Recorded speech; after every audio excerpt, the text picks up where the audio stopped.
Hello, welcome to episode 7 of Married with a Mission with Lauri and Joel Espinosa. In the last episode, we talked about my move to Mexico and our wedding.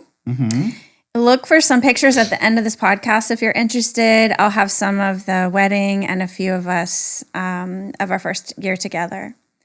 Today, we're going to pick up with our honeymoon and life as a married couple.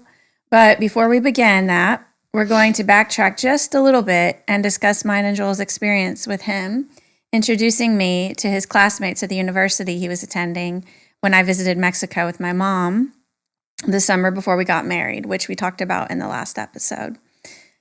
Okay, well, this is really interesting because it's so funny. Because all my classmates, they just saw the pictures of you and I that I put on my notebooks. So they knew you by picture, but never for real, like if you were real or I just Photoshop pictures or pay somebody to be with me. But I was telling them, keep them updated. Oh, she's coming. Yes, we're gonna get married. And they're like, yeah, okay, maybe not. Okay. But then one day I brought you to the school, and like, oh wow, yes, she's real. Oh, okay, hi, everything. And then I remember I introduced you to my a lot of classmates. We were like 7, I think, in my class, but and other people. But then I asked permission to take you to my English class because I remember it's different trying to learn English. We have English class, but it was so basic that we were still trying to figure out what to call she or he. Or I remember we have a discussion regarding pets. And the English teacher, I don't know if you remember that, but the English teacher, before I brought you, he was saying it. All the dogs, pets, all the animals are it. And that's it because they are not human. They are, and that's how we think. Yeah. We call female dog, not a she, but it's the language is complicated. But I remember when I brought you, he had some questions for you. I don't know if you remember the questions, but one of the questions, it was about pets. And you were saying, if it's a female, you say she, and it's like, and he is like, but that is for a person. They're like, no, yes, because we were trying to understand, but you know so much better than us. So I remember that was one of the things, and then my classmates is like, hey, you're gonna be cheating in English because you're gonna have somebody to help you to learn better or on your test and everything. But I was so excited just to prove that I was crazy, but it was for real. Because I was I wasn't crazy. No, yeah, I was crazy. I was crazy for pursuing what we did. But that was so good. You went to my school, and then taking you to my church because nobody knew you until you came, and the pastor to give you the engagement ring, and our pastor came to the celebration. But besides that, I don't know if you went to my church once or twice. I don't remember. But when you move in, you went to our church several times. I think I think you went with me every single time to the church instead of going with the missionaries to the other church because we were working during the weekends. But I remember like, yeah, look at her, she's real. It's not like oh yeah, you find a random girl on the internet and you think you're gonna get married or something. But yeah, it was so special for me to prove that you were real, that everything that we were going through was so real and really special, and people will start believing me what I was thinking. But do you remember going to any of the classes or any I remember of the going church? into the English class. I don't remember That was the only class that the first time I went into. Yeah. I don't remember if I went into any of the. I don't remember going to church. I mean, I know I went to church and I remember going, but I don't remember the first time I went or if I had any thoughts about it or feelings about it. Yeah. I remember thinking, oh, what she's going to think about her church, because we were more charismatic and clapping and dancing. I remember. And I was like, oh no, what's going to happen? I hope if she's going to like it or not. I thought it was cool. Yeah, I know. But I didn't know. Well, I went from a Baptist church to a Pentecostal. Yours was Pentecostal. Yes, yeah. I remember seeing everybody dance to certain songs, and they did the same dances. And then clap. I was like, whoa, this is really cool. I like this. Yes. But clapping in the downbeat instead of the upbeat is different, clapping in the US and Mexico. Yeah, I don't specifically remember the clapping. But clapping. Yeah, Sorry, I've got a lot of like congestion today. It's okay. Me too, a little bit. Okay, so we're gonna move on to the honeymoon, and we were gonna talk about just kind of our experience there. We went to Acapulco, and we rode on a bus. Yeah, I remember we were so tired for the wedding. Our alarm didn't go off. Something happened and my dad was going to take us to the bus station to go, and he was knocking at the door, and we were not ready. We almost missed the bus. Do you remember that? I definitely remember that. That was our first night in our in the house. rental. Yeah, and it was I definitely remember waking up to your dad's knocking, and we're like, what? And no, we're just, like, we need running. to leave now, because it was the same day. We didn't have a chance to enjoy. Okay, this is our house. Nothing. And then we went to the If you remember, I didn't want to. Yes. I just wanted to go straight away to the honeymoon. I just wanted to spend time with you alone. Mm-hmm. I wanted to go to Acapulco. I was just looking forward to our honeymoon. I just thought, looking back, oh my goodness, I would have stayed a week, while my family was still there, because your parents ended up taking out my family to different places too. And then taking them back to look around the area, to see, I think they took them to the pyramids or something. I don't know. They took them to several places though.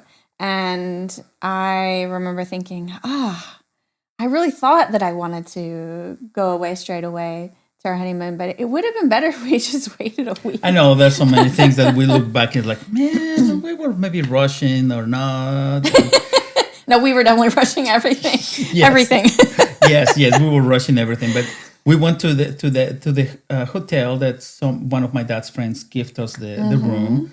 That was really nice, and yes, and it was cozy. It wasn't really fancy, but it was nice. It was really nice. It was so I have neat. such great memories. I really it's the really memory. Special. Besides being our honeymoon and being together, it was a really special place. And then we went. The people were so friendly. They talked to us. They were trying to speak English to you, and the food, it was amazing for breakfast. At the little restaurant. Good. It was really good. I really enjoyed it. I remember we tried to go out to eat one night to a nicer restaurant. We thought, well, let's go to one of the restaurants around here. Yeah, we were walking down the street. They seated us, and we looked at the menu, and we both looked at one another and said, do you want to leave? Yes, because it was way too expensive. Yeah, we were going to use almost the last money. It's like, if we eat here, that's it. We cannot do anything else. We don't have any more money. Yeah, so we snuck out. Really quick. Let's go. We didn't even say, "Oh, I'm sorry, we're changing our mind." Nothing. We just like sneak out. We just left. Yes. It's like, oh no. We were just eating breakfast and dinner at the hotel. Yeah, we skipped lunch. We decided we're going to eat a big breakfast. We're going to eat a big dinner, and that's it, because we didn't have a lot of money with us, and we wanted to make sure it lasted, and we had plenty. And to have money for a couple of activities when we were there. Exactly, and that's all we needed. We were two very thin people who just didn't need that much, so it was fine. It was really, really exciting. I remember the two things that I remember we did, activities that we did over there. One, it was going into the parachute, going all the way up that. Parasailing. Parasailing. Thank you. Yes. Thank you. So I remember, you want to do that? It's like, okay. Oh, remember? I can't believe you did that. I know. Knowing you now, you would have, now you'd be like, absolutely not. Yeah, but you challenged me a lot. So she always challenged me to do things that I'm not comfortable with. But I remember, I don't know why, but I always have kind of fear of heights. I do not like heights, being really high. But I'm okay on a plane. I'm fine. But I remember also we look at the bungee jump that it was right there, but it was kind of expensive, and we were thinking about doing it. So this was really interesting to me. Yeah. I'd always wanted to do bungee jumping. Yeah. Always. I'd always thought I bungee think that was jumping gonna be the is best. top of the Yes. line to be amazing. Yeah. We were married and we were on our honeymoon, and I see this opportunity to go bungee jumping, and for the first time ever, I don't want to go bungee jumping. What if something happens to me? I know.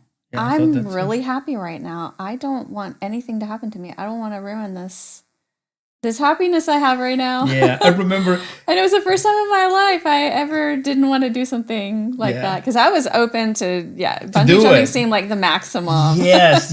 I remember I was almost gonna do it once before I met you, but it was really expensive.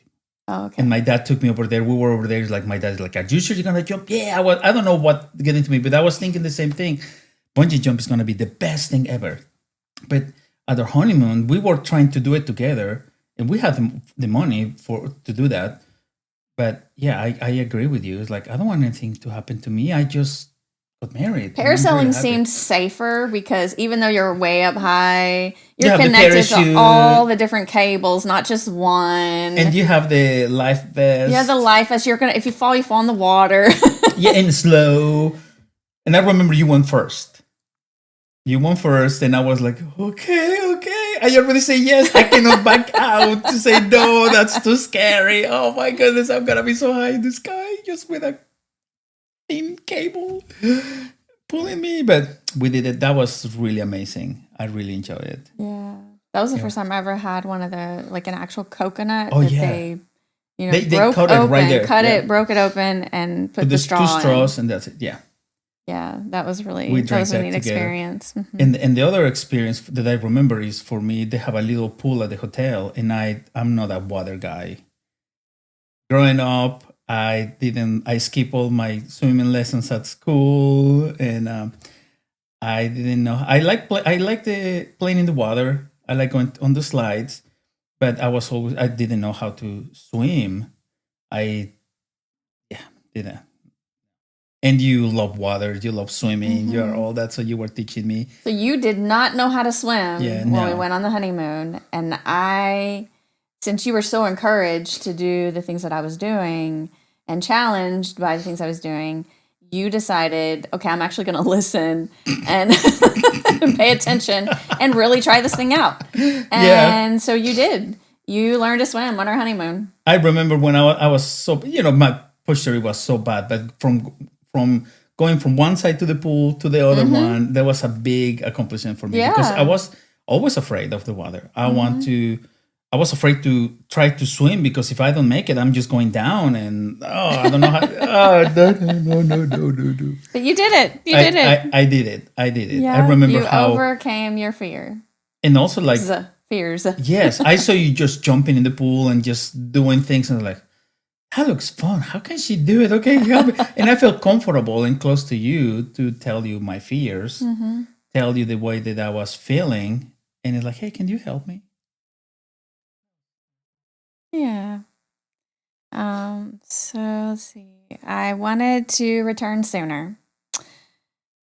We got there. It was great. It was amazing. It was so exciting, and we did the parasailing. It was for a week, swam. right? I think it was for a week. Yeah.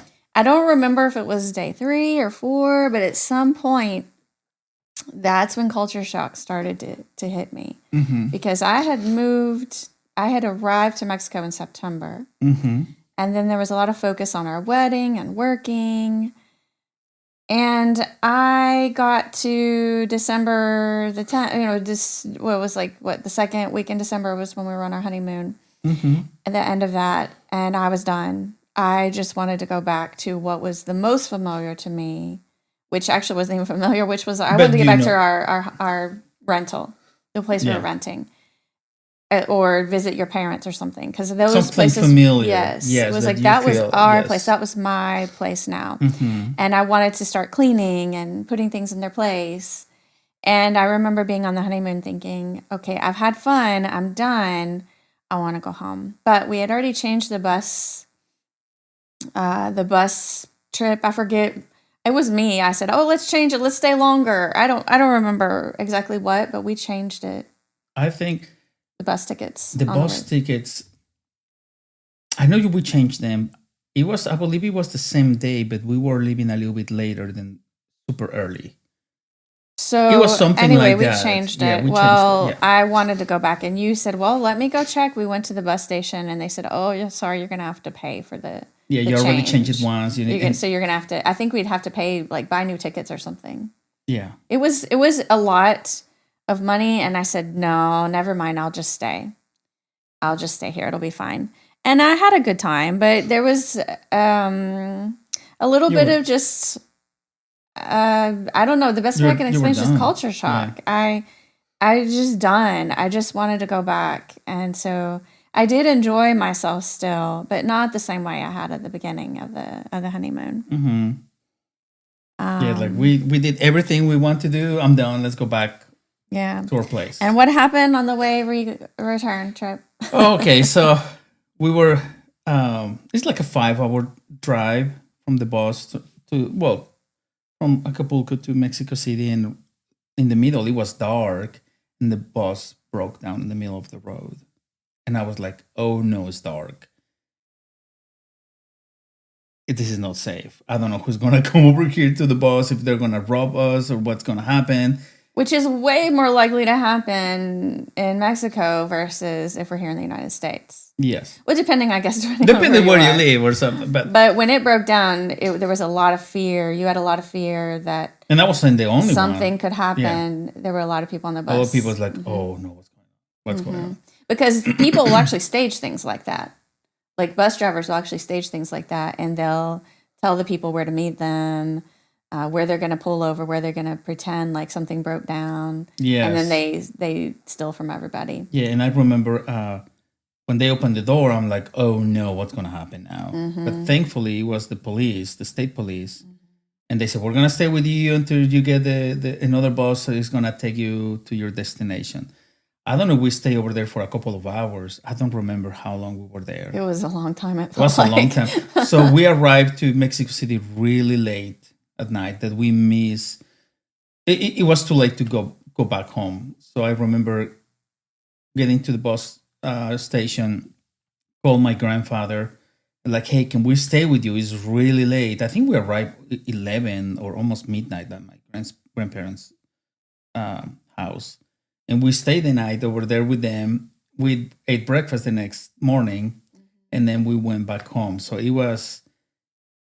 Yeah, it was a lot. I remember it had been so hot in Acapulco, but so hot. Oh, yes. And then we got back to Mexico City, and it was cold. And it was so lovely to put on blankets and be warm under the blankets and comfortable and not sweaty and hot all the time. Yeah. Oh, my goodness. Yes. I do remember that first night back in Mexico City with your grandparents and just like with your grandfather and aunt. It was so nice. I really enjoyed. I felt like I slept so well that night. Yeah, and being, a little bit for you familiar place. For me, it was like really familiar. Okay, we made it here. We're safe. Yes. Then we can go back home and do the rest. Yeah. Yes. So then we get back and we go to our new place. We had spent the first night there after our wedding, but didn't really get to... I think we opened up all of our gifts because they delivered our gifts there and we didn't open those up at the wedding. Yeah, we didn't open So we were kind of excited and we were opening our gifts that night and looking through them, but everything was a mess. Everything was everywhere, which was fine. It didn't matter. But I like clean. Yes, you like clean. I like to be clean, and I like everything in its place. I like knowing where everything is. So I really just enjoyed and move all our stuff. I didn't move all my stuff yet. Oh, that's right. This is what I remember, that when we start hanging all our stuff after we came back for the honeymoon, I was like, okay, this side of the closet, it was just a metal bar. This side of the closet is yours, this is mine, and you told me this is the way I want the clothes to be hanged. The hanger this way, the clothes looking this way, and they're like, "Oh, okay." I didn't know. Okay. Okay, this is. I worked in retail I worked with clothing. So Yes. we always had to do that in the store that I worked in. And so whenever we got married, well, even before that, I started doing that to my own clothes in my closet. And you told me the thing. Oh, okay, this is the way. Then. And then I remember we started saving money and working because we didn't have anything for you to know how to wash the laundry. It was different. Oh yeah, because it was hand washing on a board. All the but house it was had the little concrete board, with one the place with ripples water in and the it. ripples, and that you hand wash everything and then you hang. Yeah, and I said, this ain't gonna work for me. We got to do something else. And so we went and bought a washing machine, but it was one that you had to take there was like a pipe and you put it in the kitchen sink. And so thankfully we had a window between the kitchen and the patio. And so it was a little complicated, but it was better to me than hand washing. Yeah, and it has two little buckets. One was to wash and the other one was to spin, just to maybe kind of dry. Which is funny because I didn't even have a job. I was alone in the house all day, but I just wasn't used to it. Now I have hand washed a lot of things. And now looking back, I could have totally hand washed our clothes. It would have been fine. Yeah, my mom showed you how to take stains out and things that you would think, oh, my clothes are ruined. It's like, oh, no, use this soap, wash it, put it in the sun to dry. It's going to take it out. It's like, wow, it worked. But it worked both ways. I know after you show my parents how you were washing laundry and everything, my parents are like, wait a second. What? Well, it's not that nobody had washing machines, but it's like, oh, I think we can do that. And later on, they bought a washer and dryer combo together. And my mom, it was like, oh, you help us a lot too. Yeah, that was good. I forgot what I was going to say. We were used to that way. It's not that nobody had anything. So at the rental we had, which was actually at every home that you see or rental that you see in Mexico, there were bars on the windows and bars on the doors and bars above the patio. There were bars everywhere just to keep people from stealing from you. And so that was different for me. And it was fine. It made me feel safe. Like, oh, we've got bars in the windows. I feel safe. Not that I didn't feel safe. Yes. I felt so safe that I wanted to go walk around. I remember I would go out and just walk all around the neighborhood. I remember telling your parents, because they said, what did you do today? Oh, I just took a long walk, couple hours. I just went all around. And they said, oh, don't do that. Yeah.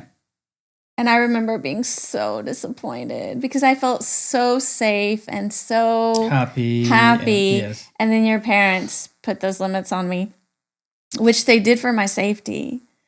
But it was really sad. And I thought, oh, I need something. I can't just stay here at the house all the time. And we went for walks together, you and I. Yes. But not by yourself. Right.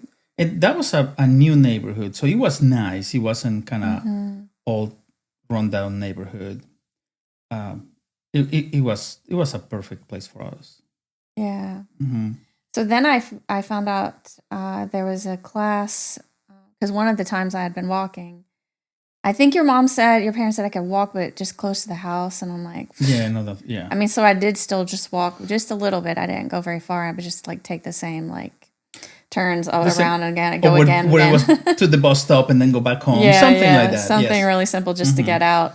And there was an aerobics class. Yeah, you were walking and you heard the music or something. Yeah. And I saw the sign and I went in anyway. I started taking aerobics and that was what I needed. That was good. I could do aerobics and it was close enough that you felt safe for me to walk there and your parents felt safe. So that was really good. And the blocks are small, not like in the US, a block really long. But this is the thing. Our first year of marriage, I was still in college. My last semester finishing college. So I was away. I remember leaving early because my classes start at 7 a.m. sometimes. So I need to walk to the bus stop to go to school. So I left sometimes at 6 in the morning or a little bit earlier to catch the bus and go to school.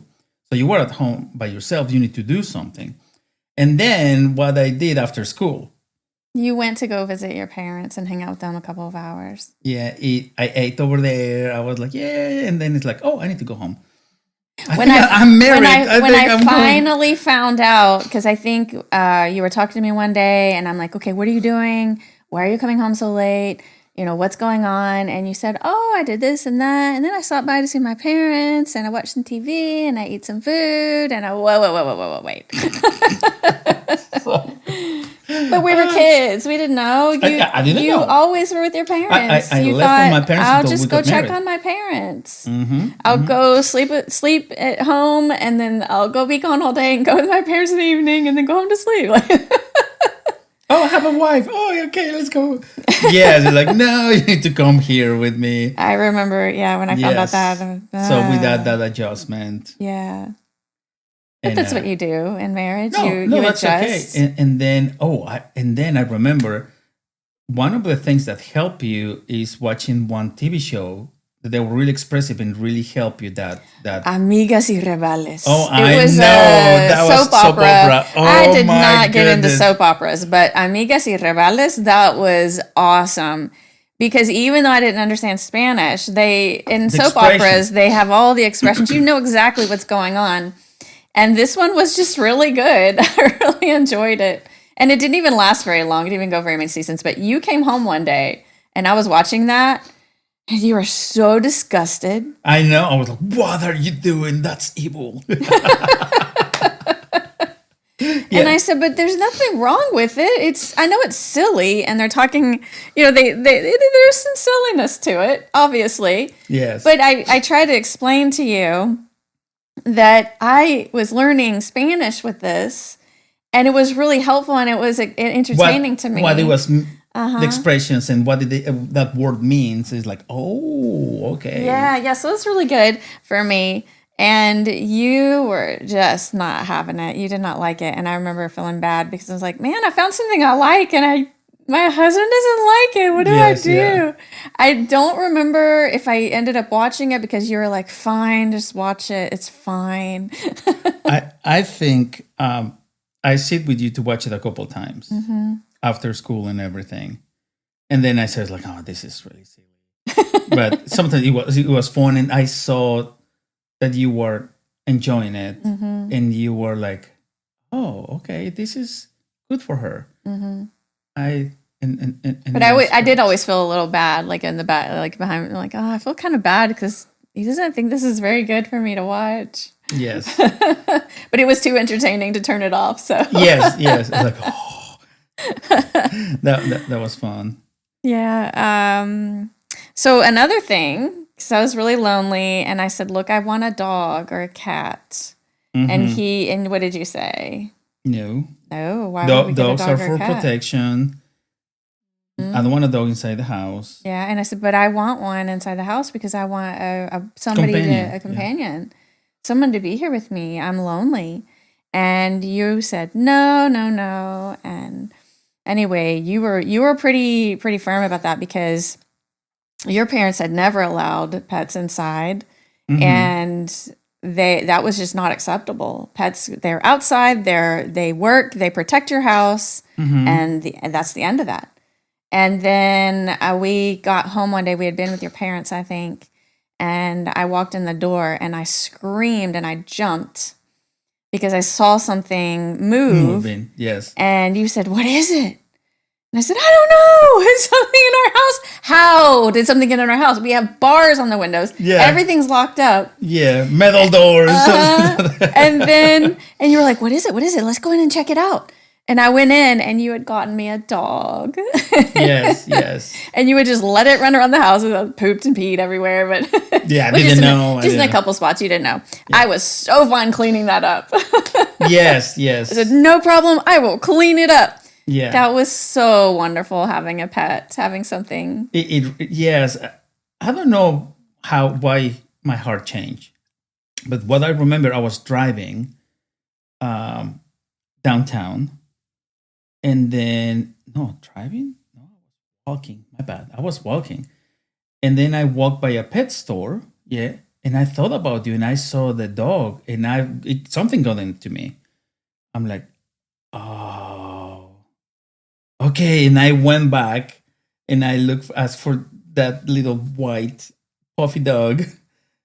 And then I got it. She ended up being a, what do you call it? A poodle. A poodle, yes. They told you it was something else. Yeah. And you told me, and I said, that's not what this dog is. And I remember I put in a cardboard box and they took it to the house and leave it. I don't know what. They're like, okay, there's a dog, that's it. And that was a surprise. I was so excited to give you something that you wanted, even if I didn't. Yeah, that was really nice. That was really selfless of you. Thank you. Well, I think this is a good place to end. We'll pick up next time with the food that I fixed for Joel. Because I started, I didn't know how to make too many Mexican things except for what I'd learned at the restaurant. And we already had that Fridays and Saturday nights. So, and then I was craving things that I was used to. So I started making you different foods, and you like the same thing. You don't like change. So, so that took a little bit of adjusting. So we'll talk about that. We'll talk about me getting a job because I did eventually get a job as a teacher. Yes. And we'll talk a little more about culture shock. Yes. And how it was for me trying to work over time. Together. Yeah, trying to work. Yeah, exactly. And we'll talk about a few more things. So we'll continue next time with that. Let's see. Was I going to say something else? Nope. I think that's it. All right. Perfect. See you next week. Yes. Thank you. Thanks. Bye-bye.